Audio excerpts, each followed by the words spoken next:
Hello and welcome to Mark D. Maker. Today we're going to be looking at the rigid 14-inch bandsaw. Now these saws have an inherent problem, and that is the blade tensioner and blade tracking component sits on the back behind the wheel. They break. They break often. And the really bad part is it's not manufactured anymore. That part, you can't get it. So what do you do with this 14-inch bandsaw that you have that you don't have the part to fix? It's made out of cast aluminum. So, good luck trying to weld that. I'm gonna show you how to fix it. I dove deep into the interweb and I found an answer in a blog. Luckily, somebody else, and it turns out a lot of people have had this same problem, and they're resolving it in a particular way. I'm going to show you how. Come along, I'll show you. So here's my saw. It's a 14-inch rigid bandsaw with a 6-inch riser block in it. So basically what that does is it gives me more exposed blade to cut with, so I can cut bigger pieces of wood for sculpture. This is the part that failed. This is both the blade tensioner and the blade tracking component. They're made out of cheap cast aluminum. Luckily, this component is removable.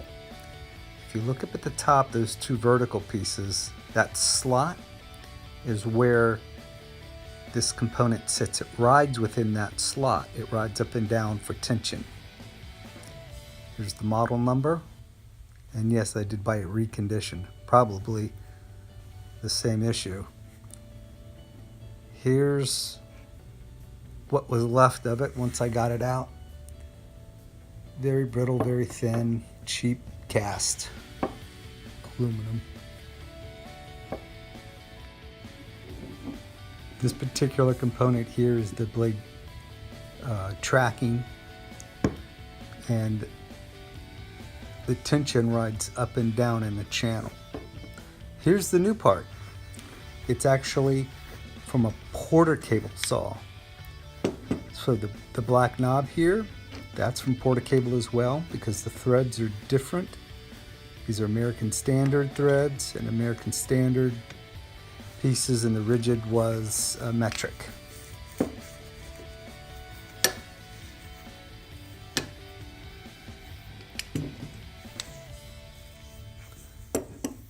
Now the tensioning rod with the gray top on it, gray knob, that's from the rigid saw, and it fits in there perfectly.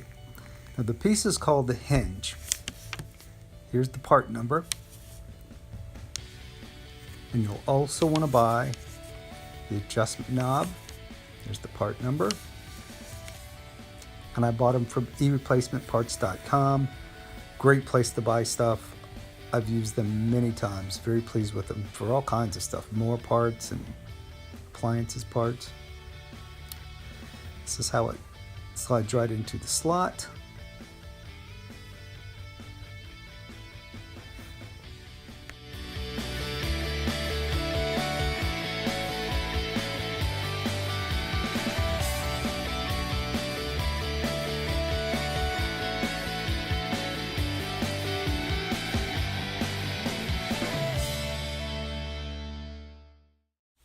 So here we have the shield back on, and there's the blade tensioner in place.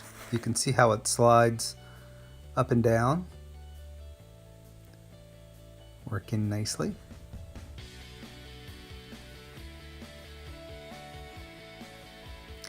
Now, 2 small screws and 2 bolts. Put the 2 big bolts in first. That'll help get those small screws in place. Otherwise, it's a little tricky. All right, so what we got here is the rubber tire here. I had urethane tires on, and I'm switching back to the rubber tires. And what you have to do with rubber tires is make sure that there's glue underneath the tire. So I think this is going to be the easiest way for me. I have this big hunking screwdriver through the tire, creates a gap. I can use this rubber cement and put a light layer of glue all the way around that tire, because what happens is this tire will spin, the wheel spins, the tire's spinning with it, and centrifugal force will pull the rubber out and away from the wheel, and it can cause some vibration issues. This wheel's in here pretty good, so I just used the knife to get underneath and then stuck the screwdriver blade in there, and I'll just chase that screwdriver blade, applying the rubber cement, and I'll do it to both the upper and lower wheels. Alright, I got it all glued up. So if we can get this on here. And there we go. So you have to lift up on this bolt coming through here a little bit just to get it on there.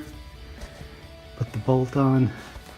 By the way, the bolt's here, 1/2 inch, 20 threads per inch. It should be in the specialty section. I ended up picking this up at Lowe's in the specialty tray. Okay, so once you get the nut on, and you don't want to put it on too tight, you want that wheel to be free like this. But as you can see, give the wheel a little bit of a push and let it come to a slow halt. There's a heavy spot in this wheel, and that will cause vibrations. So I've tried drilling out a little bit of metal where in the heavy spot there at the bottom, and it's still heavy in that area. So what I'll do is go exact opposite of it up here, and I've numbered it number 9, and I'll take some automotive tire weights, the ones that have the sticky on it, and mount that on there until this wheel goes all the way around, no heavy spots like you can see here. And that will eliminate a lot of vibration and unwanted movement. So it's nice having my bandsaw back together again. As you can see, it has a 6-inch riser block in it that I installed. So the throat is from here to here, pretty wide.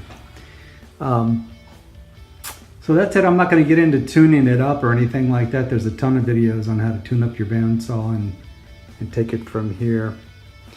And what you see around the back, the finished, that's what she looks like now. So if you have a rigid bandsaw, that's the weak spot. Good luck with it. Well, that's it. Please share this with anyone you know that has a 14-inch rigid bandsaw. They will really appreciate the information. I hope you enjoyed the video. I'll see you next time.